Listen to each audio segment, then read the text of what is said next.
bring So up. did you like it? You enjoyed the film then? I really did enjoy this film, and I would say out of the three I've seen, this one is my favorite. Let's see. I'll give you the quick rankings. Where do you think this one falls Oh, according this to? one's going to be top three, 98% or something. Everybody loves Yeah. Now we have this. I'm using Movie Phone's rankings of these films, so this is just their version of what they think. They've ranked all the films in order, and we know that Doctor No ended up being. Let me find. Doctor No was ranked at number 5 on their list, and then From Russia with Love ends up being at number 9 on their it. Yeah. list. And Goldfinger, I'm scrolling through. Goldfinger is Number number 3. 1. Number 1, yeah, that makes sense. It says perhaps it's only proper that the Bond film about a villain with a fetish for gold would become the gold standard by which all other Bond movies are judged. Sure. This sequel features some of the most iconic moments of the entire franchise, from the infamous laser torture device to Oddjob and his magical hat of death. This is where Sean Connery reached the peak of his rugged appeal as 007, and we're not sure any actor will ever be able to top him.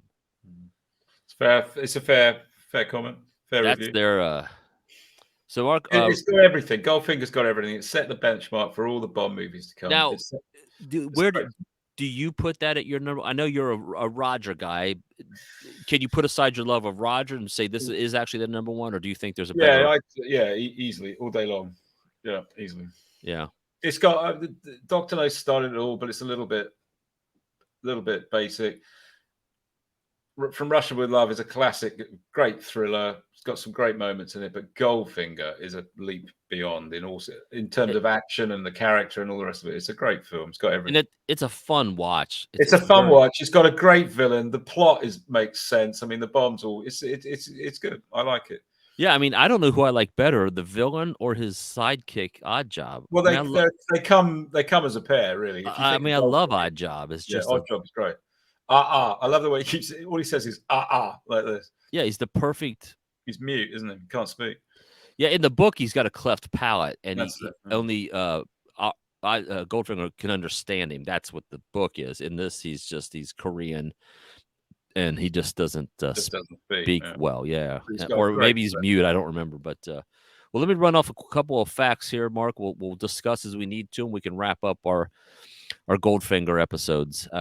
My notes have this as this movie was the fastest grossing movie in movie history when it was released, and was entered into the Guinness Book of World Records for how fast it made money. Now I'm sure that's changed since. I mean, people say it made its budget back in 2 weeks. I think. Yeah, I mean, $3 million budget, and again that was only in England. Yeah, and that's going some. That's going some. It never even got to the States, and it already made its money back. Yeah. I think we touched on that Aston Martin was initially reluctant to part with 2 of their cars. Yeah. And they said the producers had to pay for the Aston Martins, but after the success of the movie at the box office and for the company, they never spent money on a car again. No. Let's see here. I got Connery never traveled to the United States to film any of the movie. Yeah, apparently every scene in which he appears in the U.S. was actually filmed at Pinewood Studios outside London. Explains why Bond flips the light switch down to discover the golden corpse of Jill, as British light switches are generally turned on by flicking them down instead of up. Is that true, Mark? Is that a fact? Yeah, I think it is. Yeah, that is right. I'd not thought of that. Yeah, that's the little, the more you know, Mark, the more you know. Let's see. I think we touched on... it says here the recreation of the Fort Knox repository at Pinewood Studios was incredibly accurate, considering no one involved in this movie had been allowed inside the real location for security reasons. The set looked so real that a 24-hour guard was placed on the Fort Knox set at Pinewood so that pilfers would not steal the gold bar props. Yeah. And then, of course, a letter to the production from Fort Knox controller congratulated Sir Ken Adams on his team on the recreation, and Goldfinger's 3D model map that was used in the Operation Grand Slam is now housed at Fort Knox, which believe you and I saw that, right? I believe we saw that when we went to the You have to maybe scour your pictures. If you have any pictures that you I will. I'll have a look through. I will. So send them to me so I can put them in here. All right. I have the note that the producers wanted Orson Welles to play Goldfinger. Did you know that? Yeah, but he was too expensive, I imagine. Too expensive. They got Gert Frobe. I always say Frobe, yeah, Gert, Frobe. but he's German or Austrian, German. Yeah. I think there's Gert Frobe, but I always say Frobe. Well, they say that he began arguing over his salary. He wanted 10% from the movie's earnings, prompting the producers to wonder whether Wells would have been cheaper after all. But I don't know how they ended that. I'm sure Gert Frobe is great. It's great, happy. and it was some other guy dubbed most of his voice. There's only a couple of times in the film where you hear Gert Frobe's actual voice. Most of it is Michael Collins, some guy doing a voiceover for him. Yeah, I saw a clip, a little interview with what's her name, Honor Blackman. It was talking about when they were doing the scene and they're out there just sipping the mint juleps. That she goes, couldn't understand him when he was talking, because they told him, he said, you just say your lines and we're going to dub it, so don't worry about it. And she said the only way I knew it was my turn to talk is when he stopped talking. Oh, really? That's how she goes. That's how I did my dialogue. I just waited for him to stop. And I wasn't really responding to him because I didn't know what he was saying, but I knew what the dialogue was. I think there's 2 or 3 times where he says the line and it's his own voice, but most of it is another chap. And they did a really good job with that, because I didn't even notice. I think their sound editing in Goldfinger won an Oscar. I'll have to look at that. Yeah, we'll have to look that up. But I think Goldfinger won an Oscar for its sound. But I said I didn't notice that until after it was over, and somebody said that, and I was like, oh wow, I guess I thought it was just typical the way we would hear a German who can speak English with a heavy accent, but you can hear it. The next note I have: Steven Spielberg cites this as his personal favorite of all the Bond movies, and even owns a DB5 due to the impact this movie had on him. If you could, you would. How about? Oh, I would love to have one of those. Oh, gotcha. This was the first Bond movie to be shown on U.S. commercial television on Sunday, September 17th, 1972, earning the highest Nielsen ratings for a single movie on television up to that time. 49% of the nation's United States televisions were tuned in to ABC to watch that movie. Well, that's what we were talking about earlier. Very different times. When I grew up, if you didn't see a movie in the cinema, you would wait 2, 3, 4 years for it to come on the TV, and that's the only chance you get to see it before videos and stuff. Yeah, it was an absolute event, and you and I both have talked about. As a child, for me, it was Willy Wonka and the Chocolate Factory. You waited and you marked your TV guide, and when it was coming on, I mean, it was it was Bond. Goldfinger was it was event television. Now it's so different. Yeah, now it's different. Yeah. And I mean, I can pull up Bond on my phone and watch it while I'm sitting there talking. No, when I was a kid, it was very different. Obviously. The other notes, some of the things I have is this movie was so popular that some theaters were actually holding showings 24 hours a day to meet the demand. That's really something to think about, let's see. We already talked about them flying the planes low, so I got that. So the original end credits we were just talking about, which featured the famous James Bond will return in teaser. The next movie advertised was On Her Majesty's Secret Service. Yeah, that's 1969. Right.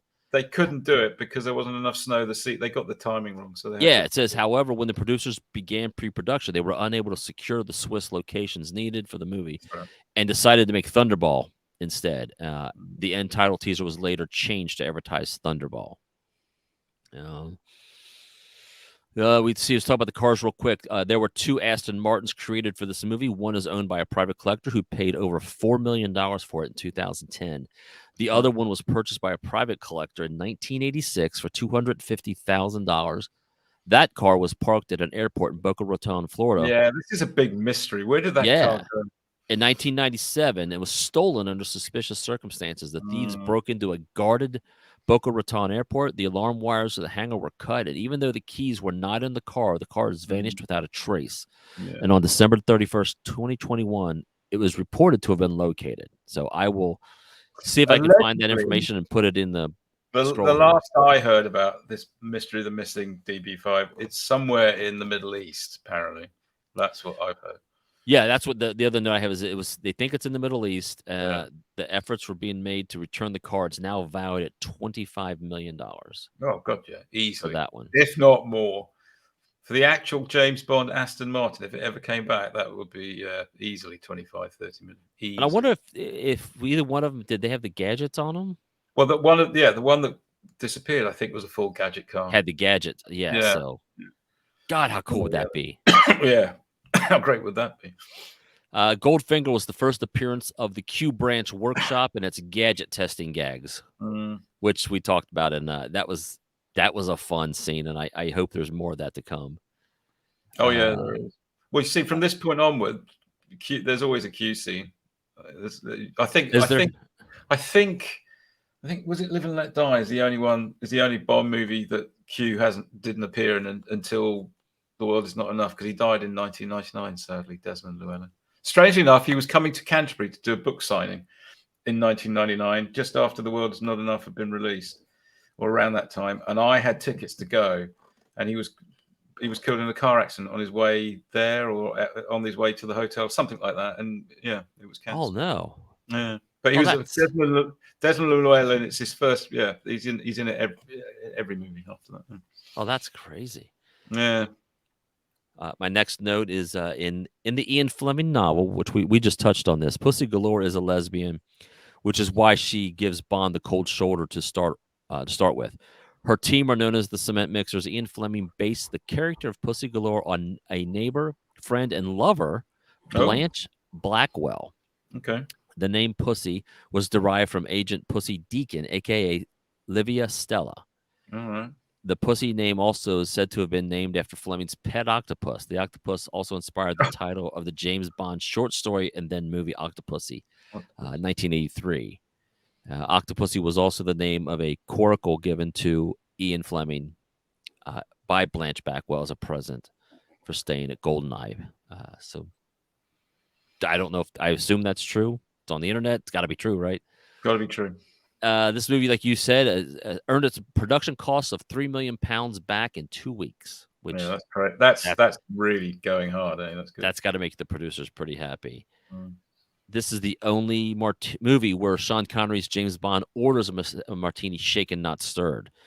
In Dr. No, 1962, everyone who served him a martini said it himself or herself. He never actually said that or asked for it. And it says, according to this is the only movie where Connery actually says that. Okay. But it's become lore. So it's kind of what it is. Interesting have you ever fact. Had just offbeat, have you ever had a vodka martini? I mean, I've never had a drink of alcohol in my life, Mark. Oh, so. Have you not? Haven't you? That's right. I'm a total. That's right. I forgot that. I don't know what you call it. I guess I don't label myself in anything. I just you like your PG tips. I've educated you well. You like. I like my tips. I like my Coke Zero. I've tried a vodka martini once or twice over years, and they're a super strong drink. They really are. They're quite full on. And I noticed too that he doesn't always drink martinis. I mean, at least in the books, he's drinking whiskey and all sorts. Yeah, he's not exclusive to it, but it's become so iconic that that's what you associate martini with Bond. He's got a very broad he'll drink about anything and have sex with about anyone he can get his hands on. Interesting fact here: long before Led Zeppelin ever became a household name, a London-based session guitarist named Jimmy Page featured as a rhythm player on the title song under the direction of composer John Barry. Page revealed this little trivia nugget during an interview with a guy named Jeff Koons. Yeah, that's great. Jimmy Page plays on Goldfinger. Interesting. Great, it says here, according to Goldfinger, the 1964 values Fort Knox held $15 billion worth of gold. His line is, in its vaults are $15 billion, the entire gold supply of the United States. That's it. If adjusted for inflation, that amount would be equivalent to almost $115 billion as of March 2016. However, since the price of gold has appreciated almost 5 times as much as the rate of inflation, that amount of gold would currently be worth $520 billion. Wow. That ain't bad. That's pretty good, yeah. Or Goldfinger. The last couple things I got here is, I think we touched on Tilly Masterson's Ford Mustang was supposedly the first appearance by a Mustang in a movie. Is that right? The Mustang was introduced in April of 1964, and this movie was released in December. Ford supplied many of the cars in the movie, including the CIA agents. Ford's always given cars to, Ford cars are usually in Bond movies. Isn't it? Yeah, I mean, how can you beat it? It's going to be seen by everybody, and everybody wants a Mustang after that. So, And the last thing I've got is our boy George Lazenby and Pierce Brosnan have both named this as their favorite Bond movie. Yeah, it's a great Bond film. It is a classic. Easily number one. Yeah, easily. Yeah, I mean again. It's one I could see myself watching again just for the fun of it. It's an entertaining film. If it's on TV here, I've seen it countless times over years. But if it's on here, I'll watch it because there's so many great scenes and lines in it. Yeah, I'll Is have it it one of those movies for you? And maybe we'll do an episode of this later down the road where we talk about other movies. But there are a handful of movies that I love, and if I walk into a room and it's on, I'll just stop. I don't care where the movies are. I'm like, I'm watching this movie. I'll watch it. Yeah, is that what definitely. Goldfinger is for you? Oh, If it's yeah, on, yeah, you're like, well, definitely. I'm in. I've always liked it. That's awesome. That's what I mean. That's why I was so amazed when you took me to Fort Knox and we stood outside. It was just insane to be there. Yeah, it was great. Goldfinger. Well, I get it now, and I wish I'd have known it then because I would have probably. In hindsight, I wish we'd have tried to go in to the fort and drive around. Probably got shot, I would imagine. Well, they probably would have said, "Who's this Brit?" And I would have said his name is Auric. Auric Goldfinger. Goldfinger. What, is there a problem with that? It's a great play. It's a real thrill to see it. It's great. Well, you come back over the next time. We will try to go in because you could get in a lot of the forts. You can go in and visit. There's areas you can't go, but you can drive in. I'll tell you, we just got to go to the gate. So all we're trying to do is get to the gate real quick, snap a couple pics. I'm from England. Can I come in? Yeah. I mean, that worked on a lot of things. It worked on a lot of things, yeah. I'm from England. Yeah. Excellent. All right. Well, Mark, I don't have anything else. Anything else you want to add about this great film? There's one last thing that we haven't discussed, and it's worth having a look at next time you watch the film. I thought about it the other day. In the early scenes when he's at the hotel in Miami and Felix comes to find him and he's having a massage, Dink, the girl's giving him a massage. When he slaps Dink on the bottom and off she goes so he can have a chat with Felix, he's getting dressed. He's just in a pair of like blue shorts or something. But he puts on, Bond's all about the fantastic cars, the gadgets, the action, and it's all about the way he looks as well, the style, the suits, what he wears. You take a look at what Connery puts on in that scene. It's like a baby blue toweling romper suit. And he sort of slides into it. He zips it up and then clips the belt across it. And you look at it, you think, it's something you put a 7-month-old baby in. It looks like a romper suit. It's a romper. I'll definitely go and have a look. Yeah. We'll end this episode and I'll have a Sean Connery's romper suit.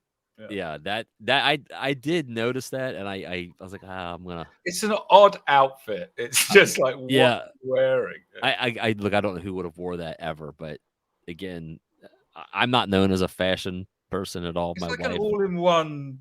I don't know, leotard or something. It's very odd. It makes me laugh every time I see it. I recommend go and have a look. We should get pictures of us in one of those. Yes, let's do that, Andrew. You first. What I'll do is I'll see if our good friend Gary can Photoshop our heads on. Oh no, please don't. Please don't. All right, well, Mark, let's go ahead and we'll wrap this up. That's it for Goldfinger. And next thing we'll be talking about is probably Thunderball. But we also got to continue on with our history that we diving deep into more of the Bond. We stopped with Roger. We never got on to Roger. So we'll get into that later, and hopefully down the road, Mark, we'll spend some time talking about some differences in British baking. Oh my God, you and your baking. And a proliferation of Hershey chocolate and sweets that are sent to you from time to time. And I'll get you tickets to go and have a look around Downton Abbey while I'm at it. Exactly. All right, Mark. Well, I'll sign off for now. We'll see everybody later. Good to see you. Take care. Bye. Yes, sir. This has been a Touch of Madness production, brought to you by the creative minds at Tommy Twins Media.